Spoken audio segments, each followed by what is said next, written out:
دوستان عزیزم درود. اگر از روش‌های تکراری پخت کوکو سبزی خسته شدین این ویدیو مختص شماست. برای لایه اول ما نیاز داریم که 2 عدد تخم مرغ داخل ظرف میشکنیم و بعد از اون نمک و فلفل سیاه رو بهش اضافه میکنیم و هم میزنیم تا تخم مرغ کاملا از لختگی در بیاد. و حالا 2 قاشق غذاخوری آرد سفید و 2 قاشق غذاخوری شیر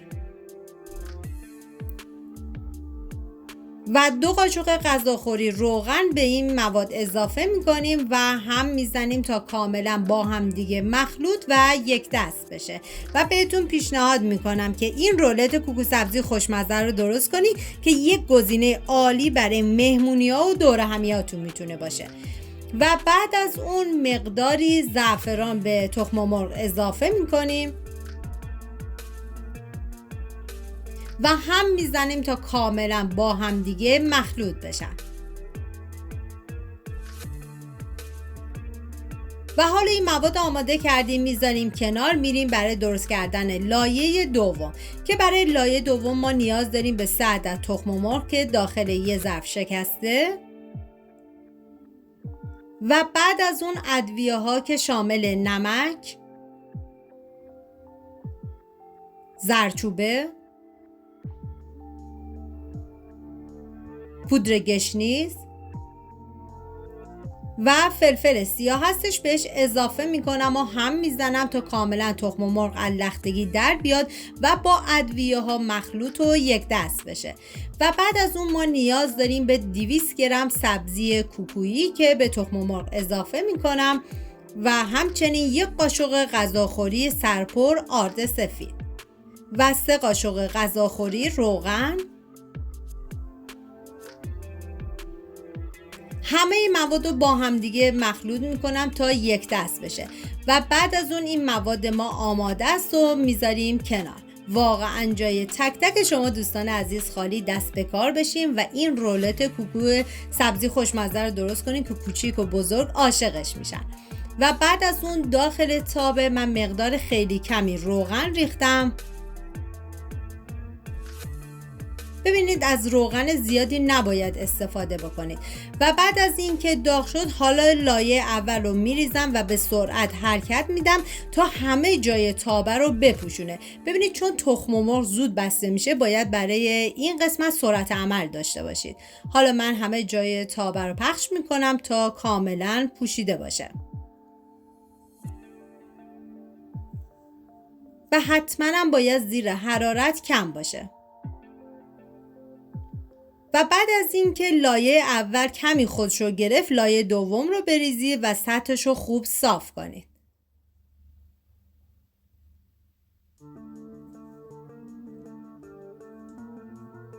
حالا من کاملا سطحش رو صاف میکنم و زیر حرارتم کم میکنم چون گفتم لایه زعفرونی سریع پخته و سفت میشه، برای همین باید کم باشه.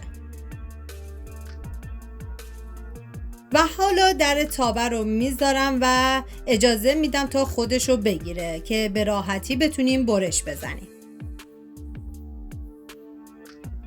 حالا توی این فاصله 200 گرم پنیر خامه‌ای رو میریزیم داخل یه ظرفی و هم میزنم.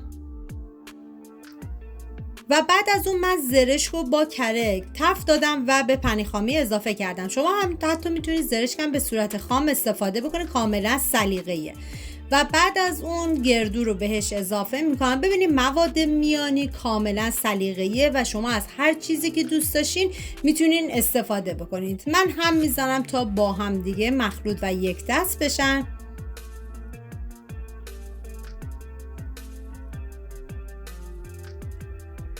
و بعد از چند دقیقه چک کنید، اگه دیدی که خودشو گرفت دیگه باید این کوکو رو ما برگردونیم.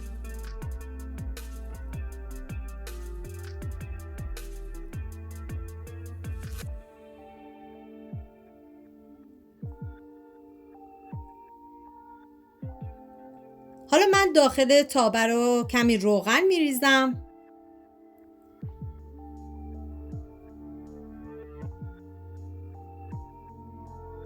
و کاملا پخشش میکنم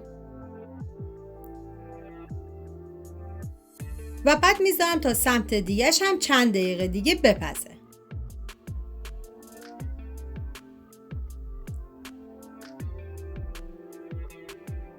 و بعد از چند دقیقه دیگه کاملا پخته شد و من زیر حرارت رو خاموش میکنم.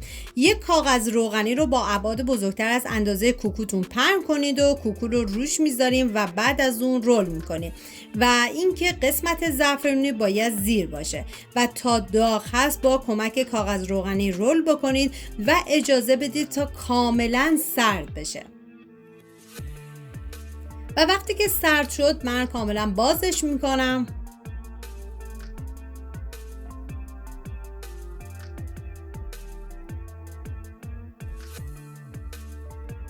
ببینید بدون اینکه ترک بخوره، چون همون اول داغ سریع رولش کردم و گذاشتم تا کاملا سرد شد.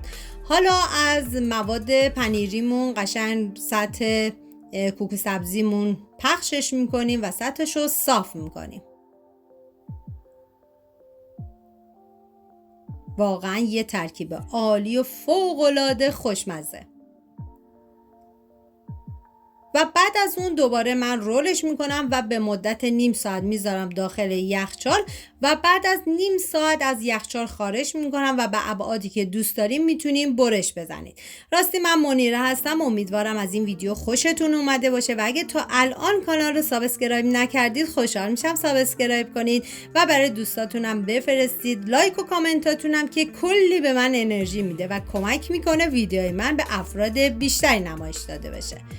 حالا من رولش میکنم و دیگه میذارم داخل یخچال تا کاملا خنک بشه و بعد از اینکه خنک شد از یخچال خارج میکنم. ببینید به هیچ عنوان ترک نخورده و به ابعاد مورد نظر برش میزنم.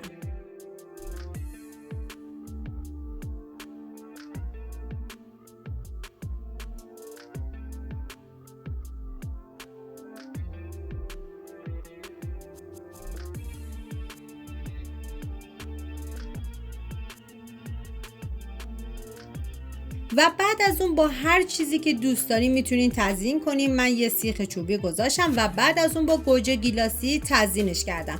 حتی شما میتونین از زیتون هم استفاده بکنین، این دیگه کاملا سلیقه‌ایه. و اینم از رولت کوکو سبزی خوشمزه ما. امیدوارم درست کنین، در کنار خانواده از خوردنش لذت ببرید. ممنون از همراهی همیشگیتون. تا یه خوشمزه دیگر، بدرود.